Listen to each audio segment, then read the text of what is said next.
Well, I'm making another video about the adaptive division. This one might be the hardest one to speak about yet. Welcome back to the channel, and that's right, I'm making another video about the adaptive division, but hey, if they keep speaking to me, I'm going to keep making these videos. But before I dive in, and dive in is probably the wrong word, before I very carefully start talking about this subject, I'd just like to remind you, if you're not subscribed to the channel, please do so. I'll be talking about a wide variety of CrossFit related subjects, always hopefully just presenting you with the facts and not my personal biases or opinions. So if that's the kind of thing you'd like to see, then don't forget to subscribe to the channel. And while you're there, maybe convince a couple of friends to do the same. It'd be really helpful. Today I wanted to talk about the top 6 women in the neuromuscular division. And that's right, I've said top 6 and not top 5. And that's because, as I understand it, at least at time of recording, 4 out of those 5 have received their ticket to the games, and 1 is still pending. And this has caused a tremendous amount of frustration and anxiety and issues within the neuromuscular division, and that's what I'd like to talk about. So this is really an issue regarding eligibility to compete within that field.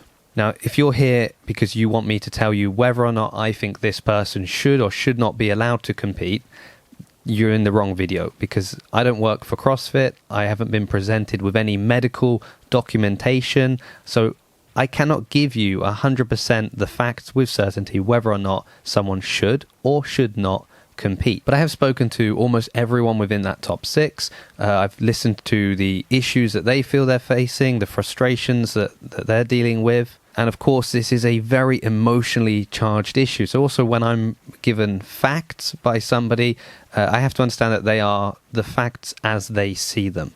And that's why I wouldn't make a blanket statement as to yes or no whether or not a person should compete. But as the adaptive division is relatively small within the CrossFit world, I did think it was important to highlight what's going on and some of the unique issues and challenges that the adaptive division faces. And I suppose a final point would be, I'm going to speak in generalities. I'm not going to name exactly who said what or who's dealing with what frustration. I figure either you are so deeply involved, you know who all of these people are, and if not, all I'm doing is adding more fuel to the fire of a already quite volatile situation. So let's quickly start by talking about the 4 people that have already punched their ticket to the games. Because even the person that had, I would say, the easiest situation, in the sense they told me that they'd got all their documents ready to go. It was pretty straightforward. CrossFit accepted them very easily.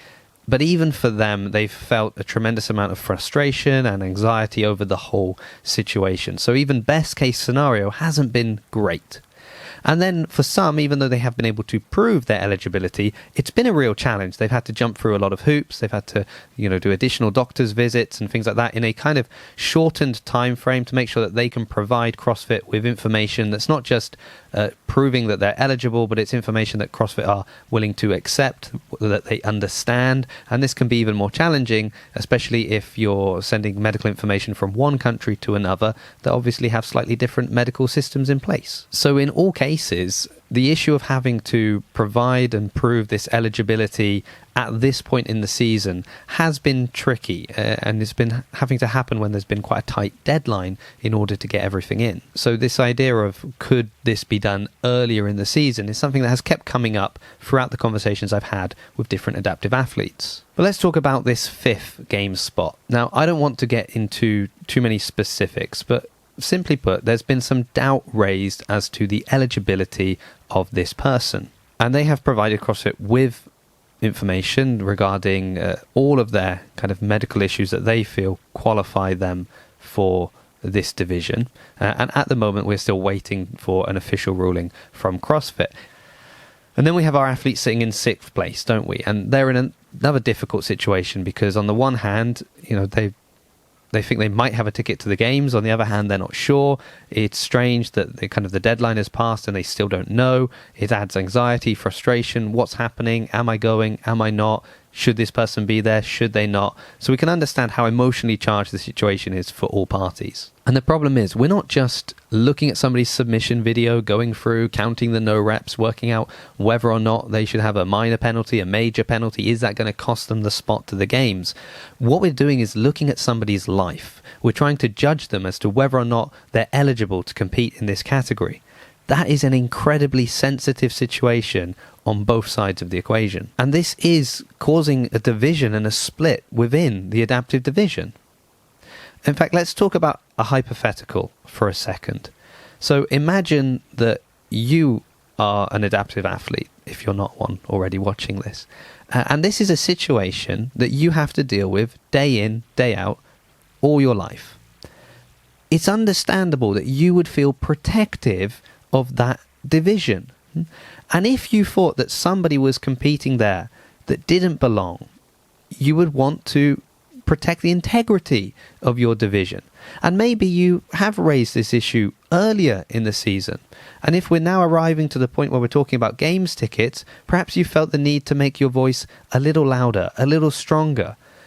Now you're being accused of bullying, because perhaps you felt like this situation hasn't been resolved and you have to keep insisting, keep raising it. So we can understand on the one side the problem this is causing. Now let's go to the other side. Imagine that you, again, live with these issues day in, day out. Now you're in an adaptive division and you feel like the people there are telling you you don't belong. And perhaps you're having to explain the situations you go through in life kind of daily to people you work with, to people you meet just in daily life. And now it seems like the people that should know better have turned against you. So we can understand how that could be incredibly hard, incredibly frustrating for them. Of course, we do have to accept the possibility that there will be people that could just be bullies and enjoy kind of trolling people and making life hard for them. And we could also have people that are trying to cheat the system, thinking that this is an easy way to be successful in the sport. But I really hope we wouldn't be dealing with that particular situation. Now, again, I'm not going to say who is right or who is wrong in this situation. And actually, my issue is that we've arrived to this situation at all, because I definitely feel like now we are facing a lose-lose situation. I do not see a solution in which everybody is happy. There isn't one. But I do think that the situation could have been handled a little bit better, and particularly in two ways. First of all, if there was more clarity when people were signing up to these adaptive divisions in the first place, and I am going to do a video in the future just going through the rule book and just clarifying a few points that maybe could be misinterpreted and could cause these kind of problems down the line. So once again, if you have not subscribed to the channel, do that if you'd be interested in seeing this video in the future. And the second issue is that we're dealing with these problems now, when it becomes more emotionally charged. If we're dealt more strongly with eligibility earlier in the season, during the quarterfinals, before the semi-finals started, it would be frustrating for someone to be told they don't belong, right? That, maybe they feel they should be a part of this division and now they're being told that they don't qualify. I could understand that would be disappointing and frustrating.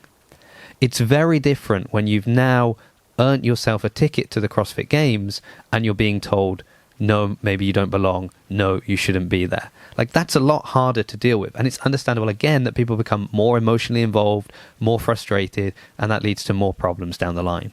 And the reason I think this is like such a sad situation is that the adaptive division should be this wonderful advert for what you can achieve. So people at home, that they see these athletes and maybe they're facing similar difficulties in life, it can inspire them to see what they too can achieve. But this splintering of the division, it's the absolute opposite of what we want to see. This should be bringing this part of the community together and bringing us all together, really, instead of driving people apart. And I suppose, in conclusion, we have to accept, and this is another thought that's been echoed through a number of people I've spoken to in the adaptive division, it is a young division. The CrossFit Games have not been running adaptive competitions for very long, so we should have expected problems along the way. So while I cannot solve this problem, I hope that speaking about it, just bringing awareness to the issues that adaptive athletes are facing and having more eyeballs upon it, means there's more pressure on CrossFit's part to try and get things right in the future. because ultimately we want it to be this great advert. We want it to be a message telling people, come, try CrossFit, look what you can accomplish. And unfortunately, I've been hearing the opposite. I've heard people say that maybe this is the last year they plan to compete competitively in CrossFit. I've heard people say that they've seen this turn away other adaptive athletes from even giving it a try in the first place. And we don't want that to happen. And that's why I'm making these kind of videos that I really hope will shine a light on the adaptive division, not just for those that are already there, already a part of it, but for all of us, so that we can all lend our voice to help them get the games that they deserve. And that's all I've got to say. So thank you for watching. I hope you found this video useful, and I'm sorry if it wasn't the video you were hoping for. But if you have any topics that you'd like me to speak about, please send them my way. Don't forget to subscribe, and I'll see you in a future video.